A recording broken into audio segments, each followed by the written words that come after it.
Hello everyone, welcome to Yolgeva English Mentor. My name is Ludmila and today I'm going to be your mentor.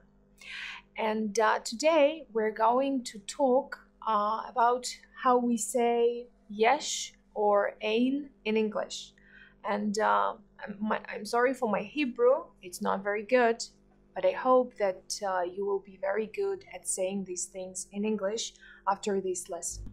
Let me introduce my little friend Teddy, and we live in a very material world, so it's very important to speak about things that we own, things that belong to us, or maybe they don't belong yet, maybe they will. So Teddy has an apartment and he's very lucky. Teddy's parents, of course, they are older and they have something bigger and more expensive. Teddy's parents have a house. So if we want to say that something belongs to somebody, we say have or has. You've already learned the present simple, and you know that if we want to make a negative sentence, we need a helping verb, do or does. So Teddy doesn't have a lot of free time, and Teddy's parents don't have a big living room.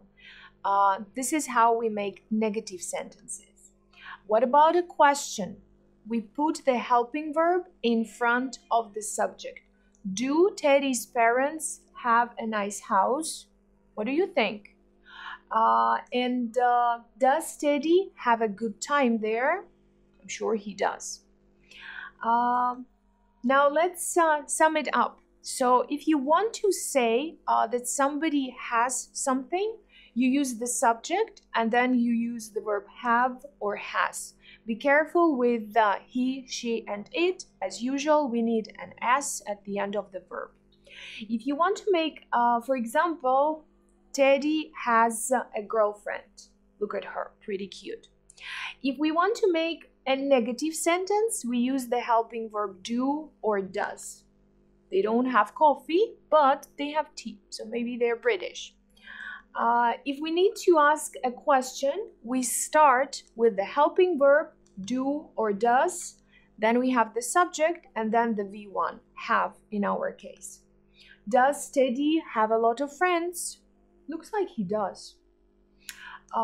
So I'd like you to remember that if you are speaking about the owner, you want to say that something belongs to somebody and you know who the owner is, you start with the subject and then you use the verb have or has and then you say the thing that this person owns. For example, Teddy has a girlfriend and they have tea.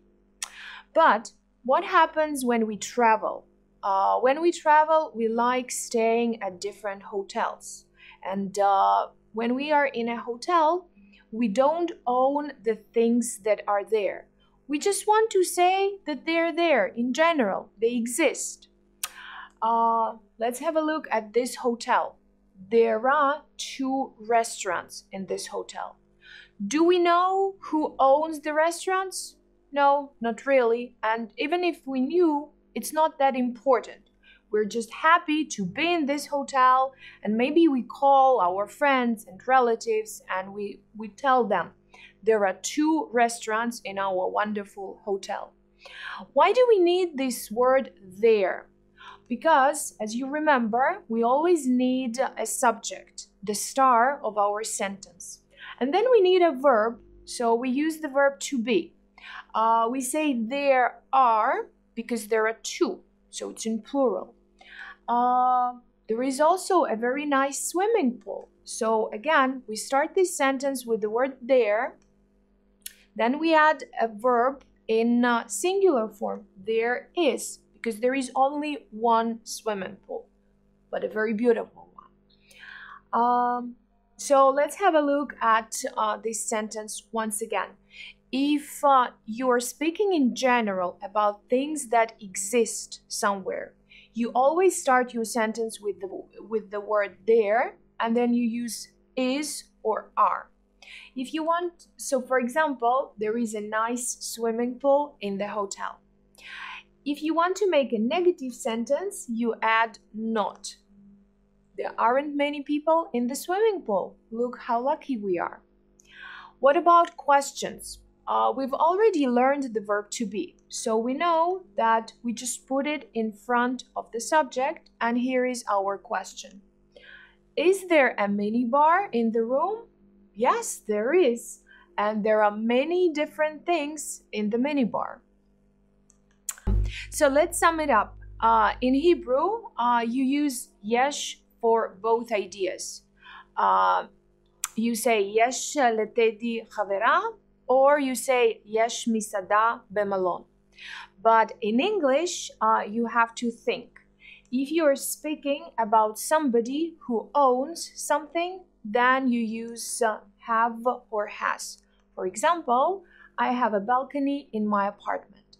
But if you're speaking about things in general, you just want to say that they exist somewhere. You use there is, there are. For example, there is a balcony in my hotel room. Thank you very much. It was a pleasure, and I hope now the topic is clear.